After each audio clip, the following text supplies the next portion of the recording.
Connaissez mieux votre Bible et vivez plus intensément avec Dieu. Bonjour, je suis Éric Babeuf. Je vous souhaite la bienvenue sur Libre Accès Académie.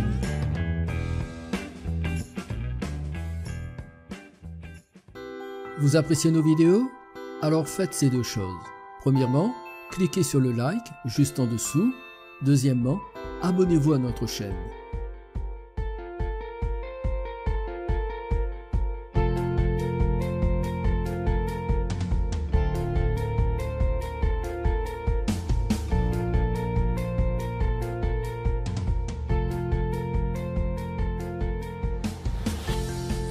Alors regardez ce texte-là, Daniel chapitre 10, versets 12 et 13, et je lis dans la Nouvelle Bible Second. Il me dit, Daniel, n'aie pas peur. Dès le premier jour où tu as décidé de comprendre et de t'humilier devant ton Dieu, tes paroles ont été entendues, et c'est à cause de tes paroles que je suis venu. Alors notez bien le verset 13. Le prince du royaume de Perse m'a résisté 21 jours.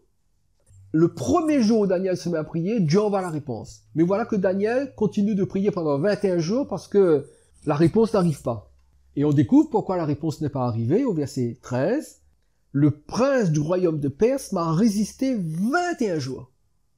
Mais Michel, ou Michaël, l'un des premiers princes, est venu à mon secours et je suis resté là auprès des rois de Perse. Alors, c'est trop long pour vous donner tous les détails de l'histoire. Il suffit de connaître que Daniel, au moment où cet événement se passe, Daniel est à Babylone. Il fait partie des exilés. Israël n'est plus une nation souveraine. Israël est sous le contrôle de l'empire babylonien, ensuite l'empire perse. Et voilà que Daniel prie parce qu'il découvre certaines prophéties de Jérémie qui promettent la restauration d'Israël. Alors il se met à prier. Dieu lui envoie la réponse à sa prière. Mais voilà que le messager de Dieu, qui est un messager spirituel, il quitte le trône de Dieu pour venir apporter la réponse à Daniel. En cours de route, il rencontre une opposition, une résistance. Et il y a un combat. Écoutez bien ceci. Dans le monde spirituel, dans le monde invisible, il y a des combats, des corps à corps, comme il en existe dans le monde naturel. Il y a des conflits avec des entités armées qui se font la guerre et qui combattent. Ce sont de vrais combats. Et là, lui, ce messager, il expérimente une résistance, une opposition de la part du prince du royaume de Perse. Et le prince du royaume de Perse, c'est pas un être humain, c'est un prince spirituel, une entité spirituelle extrêmement puissante, qui résiste le messager à tel point qu'il lui faut l'aide de Michel. Et Michel, c'est le prince qui est affecté par Dieu à la protection de la nation d'Israël. Donc là, ce qu'on lit dans ces deux versets décrit un combat dans le royaume invisible, un combat entre des dieux. D'un côté, des dieux qui sont soumis à Satan, et d'un autre côté, des dieux qui sont soumis au Dieu créateur. Alors, peut-être que c'est important que je vous dise que la différence qu'il y a entre notre Dieu et tous les autres dieux, c'est que tous les autres dieux ont été créés. Notre Dieu, lui, est le créateur. Mais parce que Dieu les a créés et que Dieu leur a donné une certaine forme de pouvoir et d'autorité, ils jouent également le rôle de Dieu. Donc, il y a une résistance, il y a combat, et lorsque Michel vient aider le messager peut enfin amener le message jusqu'à Daniel. Regardez maintenant les versets 20 et 21. Il me dit, sais-tu pourquoi je suis venu vers toi? Maintenant, je retourne combattre le prince de Perse. Quand je partirai, c'est le prince de Grèce qui viendra. Mais je t'annonce ce qui est inscrit dans l'écrit de vérité. Personne ne me prête main forte contre cela, excepté Michel, votre prince. Donc là, il y a au moins 3 princes. Michel, votre prince, ça veut dire quoi? Le prince d'Israël. Celui qui est assigné par Dieu à la protection d'Israël en tant que nation.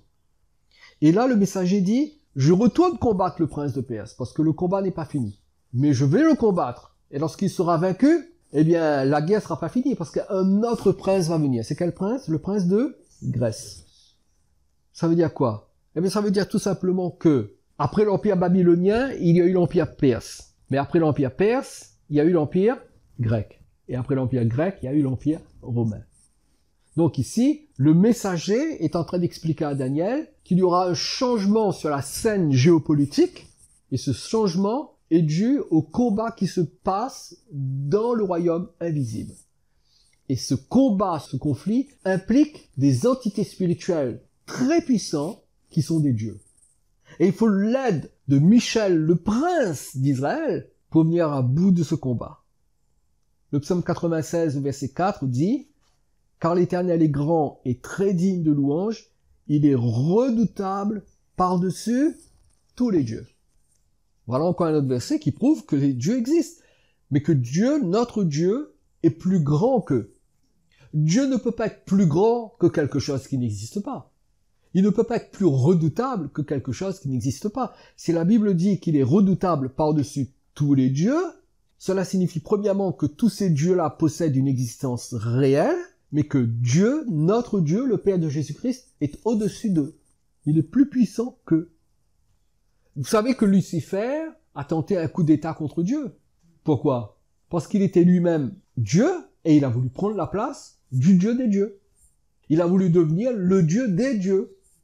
Il a voulu renverser Dieu. Toute l'histoire de la Bible repose sur la rébellion de Satan qui a voulu renverser Dieu. Il a échoué et aujourd'hui il s'en prend à la création de Dieu pour retarder sa condamnation. Donc tout ça se passe au niveau des dieux et du Dieu Tout-Puissant. Maintenant, il faut comprendre que Dieu est au-dessus des autres dieux et que tous les autres dieux lui sont soumis. Alors, ce que je dis ce matin, c'est juste une introduction parce qu'on pourrait aller beaucoup plus loin. Je pourrais vous montrer énormément de passages où Dieu discute avec les dieux. Regardez par exemple le psaume 97, le verset 7. Tous les dieux se prosternent devant lui. Devant qui? Devant Dieu. Qui se prosterne devant Dieu? Tous les dieux. Ça veut dire qu'ils existent. Parce que ce qui n'existe pas ne peut pas se prosterner devant Dieu. Alors tous ces dieux-là avaient été affectés à certains domaines et ils devaient commander, diriger, gérer, régenter certaines sphères de l'univers, mais certains ont suivi Satan dans sa rébellion pour prendre la place de Dieu. Alors Dieu les a jugés, mais ils gardent leur dignité, ils gardent leur position et ils sont obligés de se prosterner devant Dieu. Ils peuvent pas faire autrement. Parce que Dieu est le Dieu des dieux. Néhémie chapitre 9, verset 6. C'est toi, Éternel, toi seul, qui as fait les cieux des cieux et toute leur armée, la terre et tout ce qui est sur elle, les mers et tout ce qu'elles renferment. Tu donnes la vie à toutes ces choses, et l'armée des cieux se prosterne devant toi. C'est qui l'armée des cieux? Eh bien, ce sont tous les êtres spirituels qui peuplent le royaume invisible. Alors encore une fois, nous avons, nous, une vision très naïve du monde invisible. Vous demandez aux chrétiens moyens de quoi est fait le monde invisible, il va vous dire, eh bien, dans le monde invisible, il y a Dieu, le diable, les anges et les démons.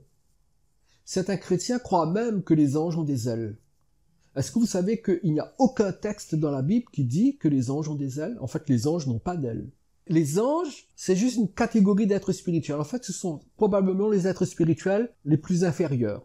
Mais en plus des anges, il y a bien sûr les archanges, il y a les chérubins, il y a les séraphins, il y a les différentes créatures que l'on voit dans la Bible. Il y a une multitude d'êtres spirituels dans le monde invisible.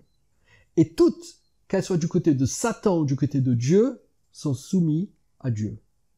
Donc, les dieux ou l'armée des cieux désignent des êtres spirituels de haut rang, qui étaient chargés de diriger des nations, mais qui ont détourné l'adoration vers eux, donc vers Satan, leur chef. C'est pour ça que le premier commandement, c'est « Tu n'auras pas d'autres dieux devant ma face ». Parce que lorsque les hommes adorent d'autres dieux que Dieu, c'est Satan qu'ils adorent. Parce que tous ces dieux-là sont au service de Satan. C'est pour ça aussi qu'on appelle Dieu le Dieu des armées. Oui, l'Éternel des armées, Yahvé Sabaoth. Ce sont les armées invisibles. Dieu n'est pas le Dieu des armées terrestres. Il est le Dieu des armées célestes. Et les armées de Dieu, ce sont tous les êtres spirituels qui peuplent le monde invisible. Par exemple, dans la Bible, il y a un moment donné, alors Dieu avait décidé de juger Akab et de le mettre à mort. Mais pour cela, il avait besoin que quelqu'un aille séduire et tromper Akab.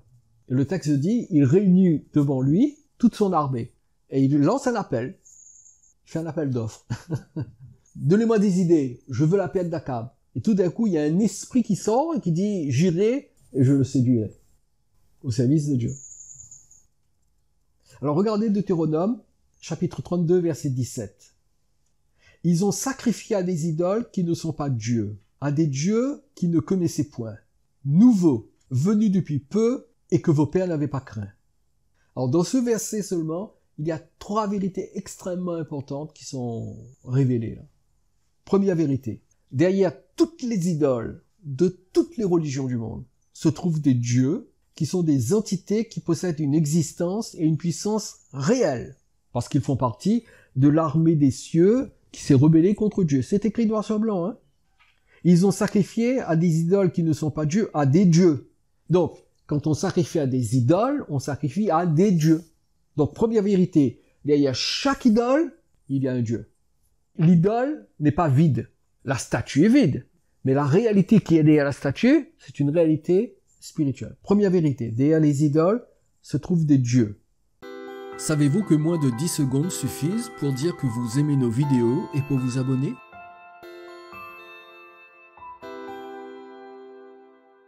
Deuxième vérité, ces dieux peuvent être connus d'une façon personnelle, c'est-à-dire que leurs adeptes peuvent entrer en relation, en communion avec eux. C'est ce qu'implique le verbe « qui ne connaissent point ». Le verbe « connaître » ici, c'est pas seulement savoir des choses sûres, mais entrer en relation avec. C'est le même verbe qui a été traduit dans Genèse quand la Bible dit « Adam connut Ève et Ève enfanta ». Hein, vous comprenez que quand la Bible dit « Adam connut Ève », ça veut dire qu'il y a une relation intime entre eux, une communion. Eh bien, de la même façon, les adeptes qui adorent les idoles peuvent entrer en contact avec ces dieux. Ce ne sont pas des faux dieux, ce sont de vrais dieux, mais de mauvais dieux. Donc, première vérité, derrière ces idoles se trouvent des dieux. Deuxième vérité, ces dieux peuvent être connus personnellement. On peut entrer en communion avec eux. Mais troisième vérité, la plus terrible, ces dieux-là, comme je viens de vous le dire, sont mauvais, ils sont malveillants, ils sont dangereux, parce que le mot traduit par idole ici, quand la Bible dit ils ont sacrifié à des idoles, le mot hébreu, c'est le mot shed, S-H-E-D. Ils ont sacrifié à des shed. Et le mot shed, c'est celui qui est utilisé dans l'Ancien Testament pour désigner des démons. Des démons. Donc, ils ont sacrifié à des démons, à des dieux. Donc, troisième vérité, ces dieux sont des entités démoniaques. Alors, je répète, 3 vérités qu'on découvre dans ce verset. Première vérité, derrière ces idoles se trouvent des dieux. Deuxième vérité, on peut entrer en contact avec ces dieux, établir une relation avec eux. Troisième vérité, ces dieux qui se cachent derrière ces idoles sont des entités démoniaques extrêmement malveillantes, extrêmement dangereuses. C'est pour cela que Paul dit dans 1 Corinthiens, chapitre 10, versets 19 et 20. Que dis-je donc? Que la viande sacrifiée aux idoles est quelque chose ou qu'une idole est quelque chose? Nullement. Je dis que ce qu'on sacrifie, on le sacrifie à des démons et non à Dieu. Or, je ne veux pas que vous soyez en communion avec les démons. Et on retrouve les 3 mêmes vérités. Derrière chaque idole, il y a un Dieu. Ce Dieu, c'est une entité démoniaque. Et la communion avec cette entité démoniaque est possible. Tous ces sacrifices sont offerts à des démons. Et ceux qui offrent ces sacrifices entrent en contact, en communion avec ces démons. Et nous devons savoir donc que notre monde, c'est le théâtre ou la scène d'un conflit entre le Dieu créateur et les dieux du royaume des ténèbres. Et je vais vous donner un exemple extrêmement triste, réel, très contemporain, qui vous montre que ces dieux-là sont toujours présents. Tous ces dieux que vous retrouvez dans l'Ancien Testament, ils sont toujours là dans notre monde. Regardez le psaume 106. Psaume 106, versets 37 et 38. Le psaume dit, ils sacrifièrent leurs fils et leurs filles aux idoles. Notez bien, ils sacrifièrent leurs fils et leurs filles aux idoles. Ils ont tué leurs fils et leurs filles, ils les ont offerts en sacrifice sur l'autel des idoles. Verset 38, ils répandirent le sang innocent, le sang de leurs fils et de leurs filles, qu'ils sacrifièrent aux idoles de Canaan, et le pays fut profané par des meurtres. Ici, c'est un reproche que Dieu adresse à Israël. Vous savez que après la chute de Salomon, Israël est tombé dans l'idolâtrie. C'est pour cela qu'Israël a été jugé et a été envoyé en captivité. Et Israël s'est mis à pratiquer l'idolâtrie. D'ailleurs, Salomon lui-même avait construit des autels à Astarté et Moloch. qui étaient Astarté et Moloch? C'était deux idoles cananéennes, mais c'était surtout deux dieux extrêmement mauvais, et un des deux, surtout Moloch, réclamait le sacrifice des bébés. Et la statue de Moloch était horrible, c'était un espèce de gros monstre, et il avait les mains tendues, et pour offrir les bébés en sacrifice, on allumait le feu sous ses mains, donc c'était du fer rougi par le feu, et on plaçait les bébés sur les mains faites de fer rougi au feu. Et l'enfant grillait. Et c'était un sacrifice qui était offert à la principauté démoniaque qui se trouvait derrière cette idole. Et les Israélites ont fait cela. Ils ont offert leur nouveau-né en sacrifice par le feu. Alors, je vous donne une référence, vous lirez, 2 Rois chapitre 23 verset 10. 2 Rois chapitre 23 verset 10, où il est dit que les enfants étaient offerts en sacrifice au dieu Moloch. Eh bien, ce dieu Moloch, il est derrière tous les IVG et les avortements. Aujourd'hui, quand une femme se fait avorter, elle ne le sait pas, mais elle offre son enfant en sacrifice au dieu Moloch. Donc ce dieu-là, il est toujours là. Il agit sous une autre identité. Il va pas crier sur les toits, c'est moi Moloch, mais il est là. Donc toutes les lois qui sont... Je vous ai dit que les gouvernements sont influencés et contrôlés par les principautés. Qu'est-ce qui se passe aujourd'hui? Bon, l'avortement est légalisé. Le mariage entre personnes de même sexe est légalisé. Qu'est-ce qu'il y a derrière toutes ces lois? Ce sont les mêmes principautés qui étaient en Canaan autrefois. Les mêmes dieux. Pour conclure, je vais lire avec vous 2 textes qui prouvent que ces dieux-là existent, que nous devons accepter qu'ils existent, qu'ils sont en guerre contre Dieu, et surtout nous ne devons pas être naïfs et nous devons nous protéger contre leur influence. Parce qu'ils ne vont pas se gêner pour influencer même les chrétiens. D'ailleurs, certains chrétiens sont déjà influencés par eux. Alors, regardez ces 2 textes. Le psaume 82, le verset 1er. Dieu se tient dans l'assemblée de Dieu, il juge au milieu de quoi? Des dieux. C'est pas une parole poétique, là, c'est une description de ce qui se passe dans le monde invisible. Il juge au milieu des dieux. Donc, s'il juge au milieu des dieux, ça veut dire que ces dieux-là existent. L'hébreu dit qu'Élohim juge au milieu des Elohim. Et c'est ce que je vous disais tout à l'heure, Elohim, ce n'est pas un nom propre. Elohim n'est pas le nom de Dieu. Elohim désigne une catégorie d'êtres spirituels. Dieu est un Elohim, au même stade que Satan est un Elohim, que les anges sont des Elohim. Elohim décrit la nature. Elohim n'est pas un nom propre. Donc l'hébreu dit, Elohim se tient dans l'assemblée d'Elohim et il juge au milieu des Elohim. Dieu est un Elohim, tout comme le sont les entités spirituelles qui se sont rebellées contre lui. La différence, c'est que lui, il est l'unique créateur et bien sûr, il est le Tout-Puissant. Et enfin, le dernier texte que je vais lire avec vous, parce que quelqu'un pourrait dire, ouais, mais ça c'est le langage de l'Ancien Testament, c'est un langage imagé. Non, c'est pas un langage imagé, c'est une description. Et regardez ce que Paul dit dans 1 Corinthiens chapitre 8, versets 5 et 6. Et ce texte-là que je vais lire m'avait toujours dérangé. Je n'arrivais pas à comprendre pourquoi Paul disait cela. Maintenant, je le sais. Regardez ce qu'il dit. Verset 5. Car s'il est des êtres qui sont appelés dieux, soit dans le ciel, soit sur la terre. Et notez bien la fin du verset 5. Comme il existe réellement plusieurs dieux et plusieurs seigneurs. Paul dit, il y a des êtres qui sont nommés seigneurs et dieux dans le ciel et sur la terre, et ils existent réellement. Néanmoins, pour nous, verset 6, il n'y a qu'un seul Dieu, le Père, de qui viennent toutes choses et pour qui nous sommes, et un seul Seigneur Jésus-Christ, par qui sont toutes choses et par qui nous sommes. En d'autres mots, Paul ne nie pas l'existence des dieux et des seigneurs. Au contraire, il reconnaît leur existence. Il le dit clairement ici. Ils existent réellement. Ils sont là, ils sont présents. Cependant, en tant que chrétiens, nous choisissons, nous, de n'adorer et de ne servir qu'un seul Dieu et un seul Seigneur. Alors, mon vœu pour vous et pour moi, c'est que le Saint-Esprit nous aide à prendre conscience de cette réalité-là, à ne pas être naïfs, à nous protéger et à comprendre que tous les événements qui se produisent en ce moment et qui sont en train de s'accélérer mettent en jeu des forces qui nous dépassent totalement. C'est pour ça que nous devons faire très attention. Paul dit, ne vous conformez pas au siècle présent. Le siècle présent est sous le contrôle de Satan. Et en tant que chrétien, Nous sommes dans le monde, mais nous ne sommes pas du monde. Et nous devons faire très attention, parce que tous ces dieux malveillants sont actifs. Nous avons, besoin d'être vraiment spirituellement réveillés pour prendre notre place à côté de Jésus, de nous protéger contre ces influences mauvaises, parce que le combat va devenir de plus en plus difficile. Tous ces dieux-là vont essayer de détourner notre attention vers ce qui compte vraiment. C'est pour ça que nous devons sanctifier nos vies. Faites régulièrement l'examen de votre propre conscience, de votre propre cœur. Vous pouvez être des chrétiens remplis de l'esprit. Si vous ne réglez pas vos péchés, toutes ces entités malveillantes auront la main mise sur vous.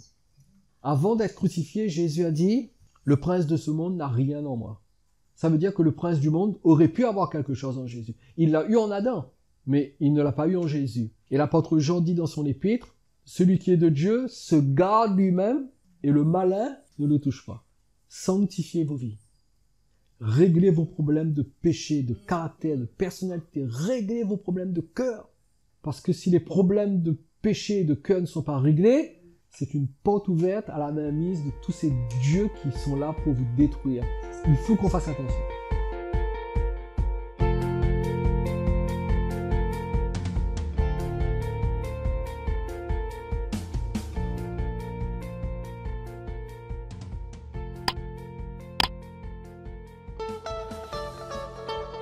Voulez-vous développer votre connaissance de la Bible, enrichir votre foi et approfondir votre relation avec Dieu? Accédez à des ressources captivantes en rejoignant Libre Accès Academy. Libre Accès Academy, c'est un espace public comprenant un blog et une chaîne YouTube. Libre Accès Academy, c'est aussi un espace membre proposant une école de formation des disciples et un parcours de théologie biblique. Libre Accès Academy, c'est l'occasion d'écouter de nombreux podcasts inspirants et de visionner des vidéos d'enseignement inédits. Libre Accès Academy, c'est également la possibilité de télécharger des Bibles et des ouvrages d'édification pour la foi. Mais Libre Accès Academy, c'est bien plus encore. Découvrez des trésors de connaissances bibliques inestimables pour une expérience spirituelle unique en vous rendant sur notre page d'information.